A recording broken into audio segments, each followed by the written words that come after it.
क्षमा करें दोस्तों, राधे राधे। इस चैनल पे हम लोगों ने कल ब्रह्मचार्य का एक इंट्रोडक्शन का वीडियो डाल दिया था। आज जैसे कि आपको पता है कि ब्रह्मचार्य कब, क्यों और कैसे, ये इस पुस्तक का अध्ययन करके इस चैनल पे डाल रहा हूँ। तो कल अपनों ने इंट्रोडक्शन में क्या पढ़ा वो देखते हैं और फिर आगे का जो सेकंड डे का जो अपने को आज का काम है वो पढ़ के आपके साथ साझा करता हूँ। ठीक है, कल अपनों ने पढ़ा, इसके बैकग्राउंड में जो लिख रखा था, जैसे हस्तमैथुन सपन जो जैसी समस्याओं से जूझ रहे जितने भी युवा साथी है, उनके लिए एक प्रकाश स्तंभ की तरह कार्य करेगा। ठीक है, इसके अंदर जो तरीके बता रखे हैं वो, और प्रस्तावना के अंदर अपन ने देखा कि मतलब जितने भी विद्यार्थी है, युवा है, ग्रस्त है, मतलब सभी प्रकार के मनुष्य, जो मतलब वर्ध अवस्था हो गई, महिलाएं हो गई, और जितनी विचार अवस्था होती है, उन सभी अवस्थाओं के अंदर और भगवान को प्राप्ति करने के लिए भी ब्रह्मचार्य का पालन होता है। वो हर एक के अंदर अलग अलग तरीके से, मतलब हर एक स्टेज के अलग अलग सिद्धांत नियम होते हैं। ठीक है, उनको फॉलो करते हुए उस सीढ़ी पर चढ़ना होता है। ठीक है, तो ये सारी चीजें इस पुस्तक के अंदर बता रखी थी। ठीक है, पुस्तक में केवल ब्रह्मचार्य के शास्त्रीय सिद्धांतों को प्रस्तुत करती है और युवाओं के लिए ये विशेष रूप से उपयोगी है। ठीक है, और उसके बाद में इस चीजों के बाद में इसके बारे में प्रस्तावना के अंदर अपन ने पढ़े थे 4 खंड। 4 खंडों के अंदर इस पुस्तक को बांट रखा है। पहले खंड में बता रखा है कि ब्रह्मचार्य की जो गौरवशाली महिमा है, शास्त्रों में जितने भी शास्त्र हैं, तो जितने भी शास्त्र है, जितने भी महापुरुषों द्वारा लिखे गए शास्त्र, उन सभी में जितने भी सिद्धांत है उन सबको उजागर करता है। ठीक है, पहले खंड में वो शास्त्रों के बारे में कुछ मतलब नॉलेज बता रखी है। ठीक है, और इनको ब्रह्मचार्य को कब, क्यों और कैसे दान करना चाहिए, इसके बारे में जानकारी दे रखी है। फिर ठीक है, और इसमें एक श्लोक आया था जो कि बहुत महत्व का है। ब्रह्मचार्य ही जीवन है और वीर्य नाशी मृत्यु है। ठीक है, ये इसी के पहले खंड के अंदर बताते हैं। और दूसरे खंड के अंदर ब्रह्मचार्य करने के उपाय, दिनचर्या, कैसे फॉलो करना चाहिए ब्रह्मचार्य, कब उठना चाहिए, नहाना धोना, खाना पीना, सारी चीजें, योगाभ्यास, जो ब्रह्मचार्य का पालन करते हैं उसे क्या क्या करना चाहिए, वो दूसरे खंड में बता रखा है।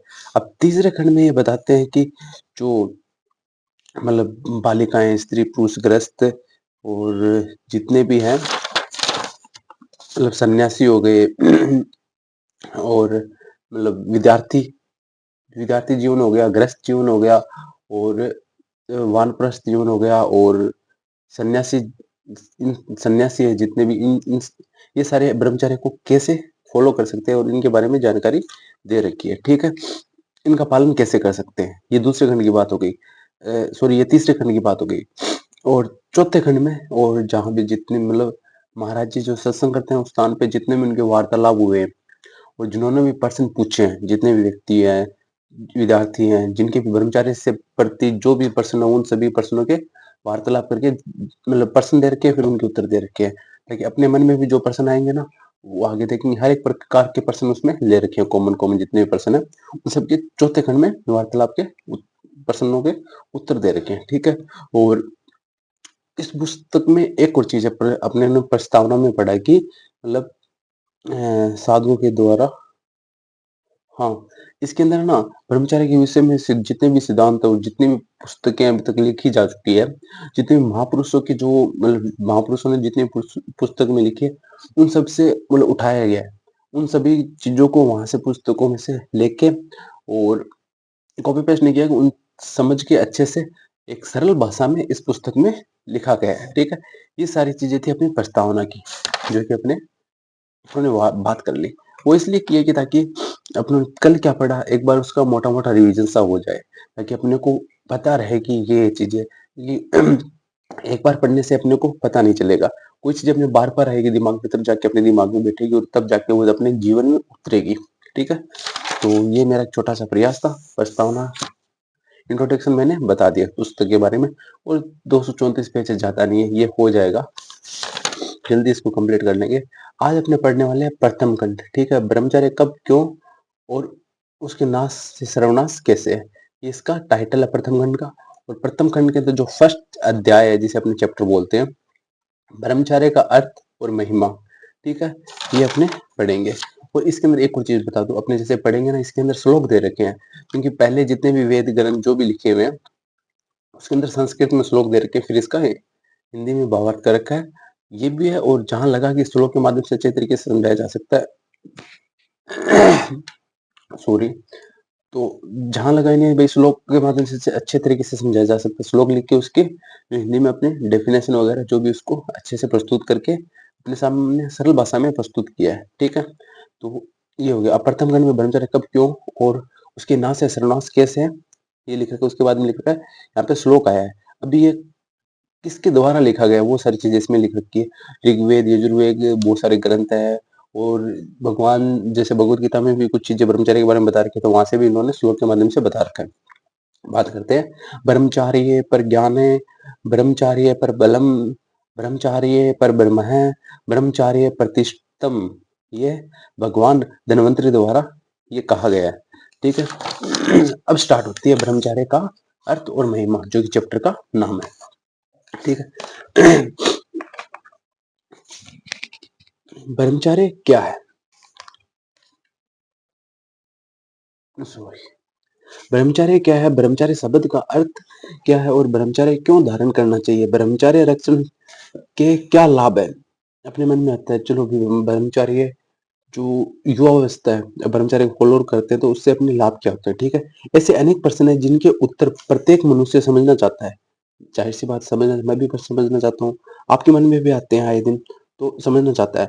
ब्रह्मचार्य को सही ढंग से समझने के लिए सबसे पहले इसका शास्त्रीय सिद्धांत समझना अनिवार्य है, क्योंकि अपने बेसिक से हर एक चीज समझेंगे तभी जाके अपने को अच्छे से समझ में आएगा। ब्रह्मचार्य शब्द दो शब्दों से बना है, ब्रह्म और चर्य। ब्रह्म शब्द का अर्थ है ईश्वर, वेद, ज्ञान, वीर्य, चर्य और चर्य शब्द से अर्थ है। ठीक है, जैसे ब्रह्म का अर्थ है ना, वैसे ईश्वर हो गया, वेद हो गया, ज्ञान हो गया, वीर्य, ये चार इसके अर्थ निकल के आते हैं। और चर्य से अर्थ है चिंतन, उपार्जन, अध्ययन, रक्षण, अर्थात ईश्वर का चिंतन, वेदों का अध्ययन, ज्ञान का उपार्जन और वीर्य रक्षण। ठीक है, वीर्य रक्षण करना। सामान्यतः आज के समय में ब्रह्मचार्य से केवल वीर्य रक्षा का अर्थ ही लिया जाता है। ये बात सही है, अपने ब्रह्मचार्य बोलते हैं तो अपने मन में पहला सवाल, पहला मतलब विचार यही आता है कि ब्रह्मचार्य बोल रहा है मतलब कि अपने को अपना जो वीर्य है उसका नाश नहीं करना है, उसको फालतू में बाहर नहीं निकालना है, जरूरत पड़ने पर ही उसे निकालना है। इसी से किया जाता है। भैया तू ब्रह्मचार्य का पालन कर रहा है, पहला मन में ये आता है कि भैया ये मास्टरबेशन नहीं करता होगा, तो ये स्वाभाविक मन में अभी यही आता है। ठीक है, परंतु पूर्ण ब्रह्मचार्य तो यह है कि भद्र कर्णिभित्त शरणुयाम देवा भद्र पश्चिम पश्चिम माक्षी वीर्याजंत्रा। ये यजुर्वेद के 24 और 25 और 21 श्लोक में ये दे रखा है। ये एक संस्कृत का श्लोक है। भद्र कर्ण वित्र भद्र कर्णी वित्र सरगुण सरनुयाम देवा भद्र पश्चे माक्स वीर्य जंत्रा, ये ऐसे करके श्लोक है। ठीक है, अर्थात अब इसका अर्थ बता रहे हैं, कानों से सदा भद्र मतलब उत्तम, कानों से सदा उत्तम सुने, आंखों से सदा उत्तम देखें और जीभ से पवित्र पदार्थों का ही सेवन करें, नाक से दिव्य गंध ले, जो अच्छी सुगंध उन्हें ले, और हाथों से सत्कर्म करें, समझे क्या, और पैरों से भगवान के मंदिर तथा तीर्थ स्थानों में जाएं, मन में विषयों का चिंतन भी न करें। तात्पर्य यह है कि इंद्रियां मात्र का संयम ही पूर्णतः ब्रह्मचर्य है। ये बात अच्छी कही इन्होंने, इसे अपने अंडरलाइन कर लेते हैं। सीधा सा अगर बात ब्रह्मचर्य का अर्थ पूछा जाए, इंद्रिय मात्र का संयम ही पूर्णतः ब्रह्मचर्य है। ठीक है, और महर्षि व्यास ने योग दर्शन का भाष्य करते हुए कहा है, ब्रह्मचर्य गुप्तेन्द्रिय सयो सयोपस्थे से संयमित संयमित संयमित। ठीक है, यह अत्यंत दुख का विषय है कि जिस भारतवर्ष में कभी ब्रह्मचर्य ही जीवन की रीढ़ हुआ करता था, जहां ब्रह्मचारियों का गौरवपूर्ण स्थान था, आज वही भारत ब्रह्मचर्य के अभाव से जर्जर होता जा रहा है। जिस भूमि में कभी वीर्य शक्ति, संयम और आत्म बल पर ऋषियों, मुनियों और महान आत्माओं को जन्म दिया, आज वही भूमि वीर्यहीनता और सत्वहीनता के कारण मानसिक और नैतिक आत्मिक पतन की ओर बढ़ रही है।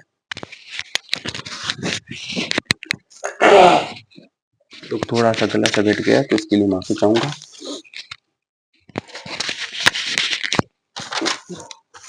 आज देश के लाखों बालक बालिकाओं आधुनिक तथा मनोरंजन विरक्त मनोरंजन के प्रभाव में पड़कर किशोरावस्था में ही आत्मसंयम खो बैठते हैं। गलत आदतों, असंयमित आचरण, अशुद्ध विचारों के कारण युवावस्था में पहुंचने से पहले ही अपनी अमूल्य वीर्य शक्ति को नष्ट कर बैठते हैं। परिणाम परिणाम स्वरूप में बुद्धि, बल, तेज, ओज और उत्साह से हीन हो जाते हैं और जीवन की दौड़ में पिछड़ने लगते हैं। यह स्थिति न केवल व्यक्तिगत पतन बल्कि राष्ट्रीय ऊर्जा, प्रतिभा और मनुष्य के लिए भी एक गंभीर संकट है। ब्रह्मचर्य का पुनर्जागरण ही इस संकट से उबरने का मार्ग है। यही शारीरिक, मानसिक और आत्मिक पुनः पुनः पुनरुत्थान की कुंजी है। मतलब फिर से उस स्थान पे आया जा सकता है। अब इसमें बताया गया है कि गलत आदतों के कारण क्या होता है कि इसकी जो वीर्यनाश की लत या फिर इसकी शुरुआत कहाँ से होती है? जहाँ तक मुझे पता है कि कोई बच्चा ये मेन स्कूल्स में सीख के आता है। स्कूल का मतलब मैं ऐसे नहीं कह रहा कि जो अपने विद्यालय है वहाँ से अच्छी चीज़ें नहीं सीख के आते हैं। पढ़ाई के साथ-साथ कुछ कुचमाती के कीड़े होते हैं, 2-3 जगह अफ़वाह तो मिल ही जाते हैं। वो पूरी क्लास को बिगाड़ने का काम करते हैं। मेरे को याद है मेरे साथ ये घटना हुई थी 5वीं क्लास में। 1-2 बंदे थे जिन्होंने पूरी क्लास को का सत्यानाश कर दिया था। पता नहीं कहाँ से फ़ोन लेके उसके अंदर चलचित्र ऐसे दिखाए, आप समझ रहे हो मैं किस चीज़ की बात कर रहा हूँ। दिखाया देखो, ये कैसे है, कैसा कुछ है। उसके बाद में वो गलत चीज़ें वहाँ से स्टार्ट हो जाती है और आजकल देखने को भी मिल रहा है जैसे कि मैं कभी धरातल लेवल पे उतरता हूँ तो मुझे पता चलता है, सेम यही सिचुएशन है। पूछते हैं ना, भाई यार तूने कहाँ से सीखा? तूने कहाँ से सीखा? इसकी शुरुआत कहाँ से हुई? कब बैठ के जब बहुत सारे दोस्त होते हैं चिंतन करते हैं तब सभी का ऑलमोस्ट यही परिणाम आता है। आपका क्या है आप भी बताना। मेरा कहने का भावार्थ ये है कि मोस्टली ये देखने को मिला भई हम स्कूल से वो फलाना लड़का था उसने ऐसे ही बिगाड़ा था। अभी जैसे मेरे को नाम तो नहीं लेना चाहिए कल को छोड़ो नहीं नाम नहीं लेते। एक एक लड़का था उसके थ्रू हमें इन चीज़ों के बारे में पता लगा था। फिर धीरे-धीरे क्या गलत चीज़ों में ज़्यादा इंटरेस्ट रहता है तो फिर धीरे-धीरे उसकी तरफ चले गए। हर एक के साथ ऐसा होता है और जब दोस्तों के साथ में बैठते हैं दोस्त भी वही बताते हैं कि वहाँ से इस चीज़ की गलत आदत लगी थी देखने की और फिर वहाँ से फिर वो हस्त-मैथुन की तरफ चला जाता है क्योंकि शरीर की आवश्यकता के अनुसार जो चीज़ें नहीं मिलती तो शरीर क्या करता है जितना उसके पास है उसमें वो खुश रहने की सोचता है। वो उसी एनवायरनमेंट में डल जाता है तो फिर वहाँ से उस पतन की ओर बढ़ चलता है। तो इसमें ये बोला गया है कि अशुद्ध विचार के कारण और गलत आदतों के कारण अपने मतलब वीर्य को नष्ट कर बैठते हैं और परिणाम स्वरूप बल, बुद्धि इन सब की चेतना अपने धीरे-धीरे खो बैठते हैं, जो कि अपने साथ अभी हो भी रहा है। ठीक है? और अब आगे इसके आगे बढ़ते हैं। संयम, नियम, साधना, सुख और मनुष्यत्व का व्यापक क्षय हो रहा है। अपने में अब संयम कहाँ रहा है? धैर्य नाम की तो कोई चीज़ ही नहीं है और कोई भी चीज़ बस सुनना तो चाहते ही नहीं है। जैसे अभी वार्तालाप कर रहा हूँ तो आप बहुत सारे ऐसे जने होंगे जो सोच रहे हैं इस बुक को पढ़ नहीं सकते तो अपने कुछ सुन ले। वही इस वीडियो को देख रहे होंगे, ठीक है? तो सुन कोई व्यक्ति सुनना तो चाहता नहीं, सिर्फ़ अपनी सुनाना चाहता है। वो सुनता इसीलिए है बस ताकि मैं उस व्यक्ति की बात को सुनकर उसका तुरंत फटाक से रिप्लाई दे दूँ। मेरे को जिस चीज़ का नॉलेज है या नहीं है, जैसे भी मैं इसको रिप्लाई देने की सोचता हूँ, तो मनुष्य यही सोचकर सुनता है और कोई दूसरा कारण भी नहीं है सुनने का। पहले जैसे कि आराम से बैठ के 2 घड़ी बंदों की बात सुनते थे, अब तो वो ही नहीं रहा। कहीं जाते हैं तो अपने देखते हैं कि उठना-बैठना भी कम हो गया है। अब रिश्तेदार में जाते हैं, कोई 2 मिनट बैठ के किसी की हाल-चाल पूछने को राज़ी नहीं है। तो बस वही सारा इसी के कारण हो रहा है। कुछ कारण है इसका और कुछ और भी कारण होंगे। देश के युवाओं की सुरक्षा केवल ब्रह्मचर्य से ही संभव है। प्रत्येक व्यक्ति में आत्मिक, मानसिक और शारीरिक 3 प्रमुख शक्तियाँ विद्यमान होती है, जिनका संरक्षण ईश्वर, वेद और वीर्य की समुचित रक्षा से घनिष्ठ रूप से जुड़ा हुआ है। ईश्वर का संबंध आत्मिक शक्ति से है, वेद ज्ञान और मानसिक शक्ति से और वीर्य रक्षण का संबंध शारीरिक शक्ति से है। ईश्वर शक्ति के बिना आत्मिक शक्ति नहीं बढ़ सकती और वेद ज्ञान के बिना मानसिक शक्ति नहीं बढ़ सकती। मतलब कि आपको जो आत्मा की शक्ति है, सेल्फ मोटिवेशन है वो बढ़ाना है तो आपको ईश्वर की शक्ति के बिना आत्मिक शक्ति आपकी नहीं बढ़